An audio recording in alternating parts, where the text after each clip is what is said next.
नमस्कार दर्शकों, आप सभी कैसे हो? कमेंट में लिखकर ज़रूर बताएं। आज हम आपके लिए लेकर आए हैं सोमवार प्रदोष व्रत की पौराणिक कहानी। एक समय की बात है, किसी गांव में एक गरीब ब्राह्मण का परिवार रहता था।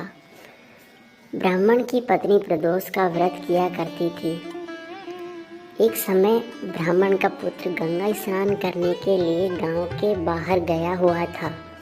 दुर्भाग्यवश मार्ग में चोरों ने उसे घेर लिया और कहने लगे कि हम तुम्हें मारेंगे नहीं, बस तुम्हारे पिता के गुप्त धन के बारे में तुम हमें बता दो। वो ब्राह्मण का पुत्र बोला कि हम बहुत गरीब हैं, हमारे पास कोई भी गुप्त धन नहीं है। तब चोरों ने उससे कहा, अच्छा तो तुम्हारी पोटली में क्या बंधा है? तब उस ब्राह्मण के पुत्र ने निश्चय होकर कहा, मेरी माँ ने मेरे लिए रोटियां भेजी हैं, वही इस पोटली में बंधी हुई हैं। यह सुन चोरों ने, साथियों ये तो कुछ ही बहुत ज़्यादा गरीब है, हम किसी और को लूटते हैं। ऐसा कहकर चोर उसे छोड़कर आगे चले गए। तब वह ब्राह्मण का पुत्र वहाँ से आगे चला और नगर में पहुँचा। नगर के पास एक बरगद का पेड़ था। वो उसी बरगद के पेड़ की छांव में सो गया। उसी समय एक नगर के सिपाही चोरों की खोज कर रहे थे।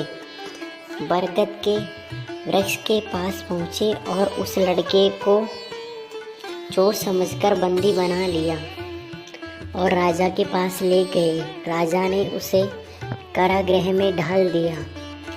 ब्राह्मण का लड़का बड़ा ही निराश था एवं ब्राह्मण अपने पुत्र की बहुत चिंता करने लगा। अगले दिन प्रदोष का व्रत था। ब्राह्मण ने प्रदोष का व्रत संपन्न किया और भोलेनाथ से मन ही मन पुत्र की कुशलता की कामना की।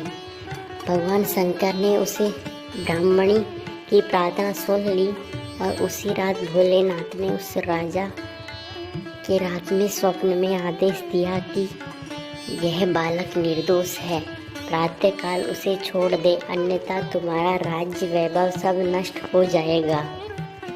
प्रातःकाल राजा ने उस ब्राह्मण के पुत्र को मुक्त कर दिया। राजा के सामने उस बालक ने सारा वृतांत सुनाया। तभी राजा ने सैनिकों को आदेश दिया कि इसे घर भिजवाकर इसके माता पिता को लेकर आओ। उसके माता पिता को राज दरबार में बुलाया गया। उसके बाद उसके माता पिता ही बड़े भयभीत थे। उन्हें भयभीत देखकर राजा ने कहा, आप भयभीत ना होइए, आपका बालक निर्दोष है। राजा ने ब्राह्मण को 2 गांव दान में दे दिए। 2 गांव पाकर ब्राह्मण बड़ा ही प्रसन्न हुआ। वह आनंद से घर आ गया। भोलेनाथ की दया से उसकी दरिद्रता भी दूर हो गई। जो भी व्यक्ति इस प्रदोष व्रत की कथा सुनता है अथवा दूसरों को सुनाता है, वह हमेशा सुखपूर्वक व निरोगी होता है। जय भोलेनाथ की। धन्यवाद।